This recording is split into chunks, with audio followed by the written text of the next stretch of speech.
ఈరోజు మనం మంచి వేమన పద్యం చెప్పుకుందాం. అల్పుడెప్పుడు పల్కు నాడంబరముగాను సజ్జనుండు బల్కు చల్లగాను కంచు మ్రోగినట్లు కనకంబు మ్రోగున విశ్వదాభిరామ వినురవేమ. ఈ పద్యం మీరు చాలా సార్లు వినే ఉంటారు కదా! అల్పుడెప్పుడు పల్కు నాడంబరముగాను అంటే అర్థమేమిటి? అంటే నిజానికి అంత క్వాలిటీ లేని మనిషనమాట. అంటే వాడి దగ్గర అంత నాలెడ్జ్ గాని, అంత టాలెంట్ గాని లేనివాడే ఎక్కువ ఆడంబరంగా మాట్లాడతాడు. గొప్పలకు పోయి మాట్లాడతాడనమాట. కానీ నిజంగా మంచి క్వాలిటీస్, మంచి టాలెంట్ ఉన్నవాడు చల్లగా ప్రశాంతంగా మాట్లాడతాడు. అంటే అలాంటి వాడు సజ్జనుండు. సజ్జనుండు పలుకు చల్లగాను అంటే ప్రశాంతంగా మాట్లాడతాడు.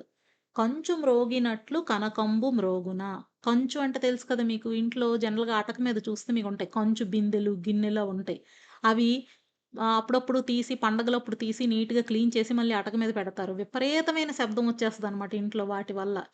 అదే బంగారం ఉందనుకోండి. బంగారం వడ్డానం ఇప్పుడు మీ ఇంట్లో బుజ్జి చెల్లి ఉంటే, ఆ చెల్లికి వడ్డానం పెట్టిందనుకోండి అమ్మ. ఫంక్షన్ నుంచి వచ్చాక వడ్డానం తీస్తుంటే గనగన గనగన శబ్దం వస్తదా? రాదు కదా! ఎందుకు? కంచనేది లో లెవెల్. బంగారం అనేది హై లెవెల్. సో, ఇక్కడ అల్పుడిని కంచుతో పోల్చారు. సో, లో లెవెల్‌లో ఉండేవాడే ఎక్కువగా లో లెవెల్ అంటే మీరిక్కడ ఆఫీస్‌లో క్యాడర్‌లు లేపోతే క్యాస్ట్‌ల్లోని క్యాడర్స్ అది కాదు నేను చెప్తుంది. ఒక మనిషికి ఉండే క్యారెక్టర్ గురించి మాట్లాడుతున్నాను. సో, ఎప్పుడు కూడా తక్కువ క్వాలిటీ ఉండేవాడు ఎక్కువ ఆడంబరంగా అయ్యా! మీ చిన్న పనండి. ఈ చిన్న పని చేయడం కోసం మీరింత కష్టపడుతున్నారా? నాకు చెప్పండి. నాకు తెలిసినోళ్ళు కలెక్టర్ ఆఫీస్‌లో చాలామందున్నారు. ఈజీగా నేను చేసేస్తాను అని జెప్తాడు. కానీ యాక్చువల్‌గా వాడికేమీ తెలీదనమాట. ఏమీ చేయించలేడు. ఊరికే అలాగా డాంబికాలు పలుకుతాడు. ఇలాంటి వాళ్ళ గురించి కూడా మనం బాగా కేర్‌ఫుల్‌గా అబ్జర్వ్ చేసి తెలుసుకోవాలి. ఎందుకంటే ఇప్పుడు మనతో ఉండే చాలామంది ఫ్రెండ్స్ ఉంటారు. అందులో ఈ ఫస్ట్ కేటగరీ అంటే ఆడంబరంగా మాట్లాడే వాళ్ళే చాలామందుంటారు. యావరేజ్ జస్ట్ 60, 70% మార్కులు తెచ్చుకున్నోడు గూడా, "అరే! ఎందుకురా ఇలా రోజంతా టైమ్ వేస్ట్ చేస్తావు? చూసావా కొత్త సినిమా వచ్చింది వెళ్లి చూడమా మనం? ఇప్పుడు ఐపీఎల్ మ్యాచెస్ అవుతున్నాయి మనం వెళ్లి చూడమా? ఇంకా ఎగ్జామ్‌కి 1 వీక్ టైమ్ ఉంది. నేనైతే 2 రోజుల్లో మొత్తం దడదడలాడించేసి ఒక్కసారి ఫినిష్ చేసేస్తాను. ఈజీగా అయిపోతది. ఎందుకురా ఇంత టైం కూర్చుంటున్నావు? టైం వేస్టు" అని అంటాడు.